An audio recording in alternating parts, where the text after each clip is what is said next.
Hey everybody, I'm Wild Alex, and today we're going to be talking about plants. So, there's a lot of different types of plants. There's smaller ones like I have in this pot. There's grass plants, which are all along the ground. And there's plants like trees, like I have behind me right here. So first we're going to talk about what each part of a plant is. In this plant right here, we have leaves. And plants all have leaves, and they need them in order to capture the sunlight.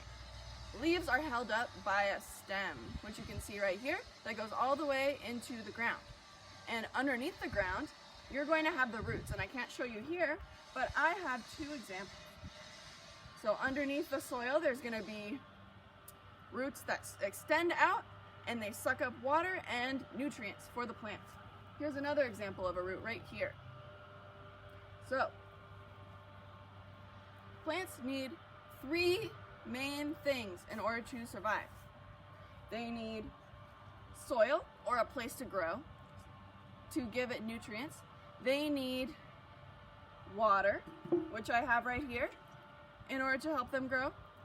And they need sunlight, which I'm enjoying today as it is nice and sunny. So using the process of photosynthesis, plants are able to turn water and sunlight and the air around them, which they also need, into food, which they use to grow bigger and bigger and bigger. So every single plant that you can think of starts out as a seed. I have a big seed right here, and there's even some smaller seeds that I can show you right here. So you've probably seen these ones inside your apple or inside your lemons. And this one's from an avocado. But both of them, when you plant them in the ground, sprout up into a plant using the sunlight to grow. So now I'm going to show you a couple different types of plants. So when we think about plants, the way we can identify them is their leaves. Some plants have really, really tiny leaves, and some plants have bigger leaves, and that's in order to capture the sunlight. And you can tell, depending on where they live, why they're going to need different leaves. In the rainforest, where there's lots and lots of competition for light, you're going to need really big leaves in order to capture the sun so that you can grow bigger and bigger and bigger. Then there's places like the desert where it's really, really dry and it almost never rains. That's when you're going to need to be a cactus. So this cactus, it's called a man of the desert, and it looks a little different from a normal plant, but we can still see its main parts. So it has one big long stem right here that's green, and instead of leaves, they're modified, these leaves, into spiky needles. And inside of the stem, that's where all the water is held, and the needles are to protect it so that no other animals can come and kill the plant and steal the water, because it's very scarce in the desert. We also have another example. This is a succulent plant called an aloe vera. This is also a bit spiky, and inside of these individual leaves, you're gonna find, if you break them open, there's lots and lots of water. This is using that water inside. It's kind of a goo. That's what helps heal your sunburns if you've ever put on aloe vera lotion. Besides leaves, another cool thing that plants can make are flowers. So, I have a few examples for you here today. So, this one is a California poppy. This is our state flower, and it's got a beautiful orange color. I have a couple other really neat examples that are pink. And then I've got this red hibiscus, which if you have a pet turtle, they love to eat hibiscus. So besides being beautiful, these flowers help plants reproduce. So take this one for example.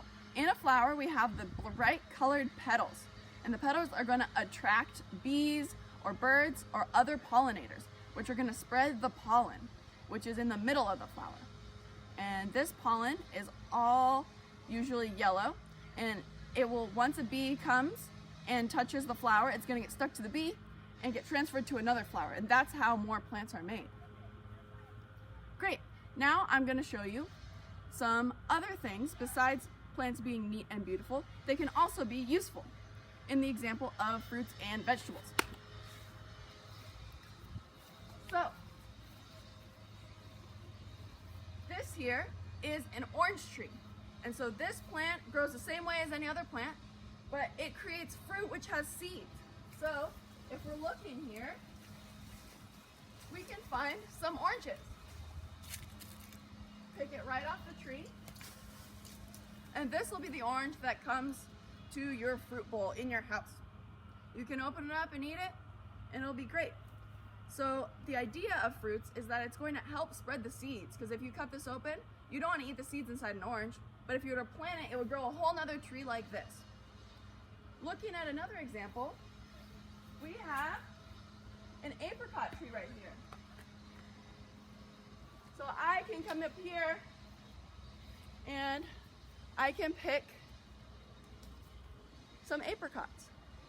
But if you see, right now, they're green, so they're not in season and we can't eat them. Plants depend on seasons because different seasons have different amounts of sun. So in a couple months, these are gonna be delicious. The next thing I wanna show you guys is my garden. Okay, welcome to my garden. There's lots of stuff I'm growing here in order for me to eat. And this is what it's gonna look like on a farm before it comes to the grocery store and then to your house. So, earlier this year, this big fruit was grown. This is a gourd, and it grows in a big patch, and it's the fruit of one of these low-lying plants. Another example in the garden, I have some zucchini, which have this shape of leaves, and those are gonna look different from another plant. So eventually the zucchini is gonna grow from this plant, but it's gonna take a few months. Now, if you come over here, I'll show you the tomato plant. And it's got a little bit spikier leaves, so I can tell that it's a tomato plant. And it's gonna grow, and we use this structure for support so that it can produce all sorts of tomato fruit.